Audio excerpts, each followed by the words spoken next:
আজ একটা video hack দেখে চেষ্টা করলাম আমিও তাই করি। তেলে ভাজবো না বলেই দেখা যাক কি দাঁড়ায়, এই চেষ্টা করছি।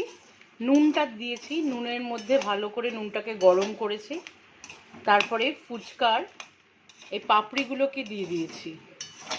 Yes, I am not frying the papris of fuchka in the oil, but I am making it in the salt. And just see the result. It's so good.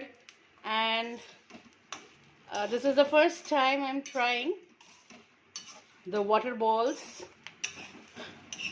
back at home, and it's giving a lovely thing. খুব ভালো লাগছে, first time. দেখুন কি সুন্দর ফুচকা ভাজা হয়ে যাচ্ছে। ভাজা বলবো না, সেকা বলবো। খুব ভালো লাগছে, তাই ভাবলাম একটু শেয়ার করি। থ্যাংক ইউ, ভালো থাকবেন।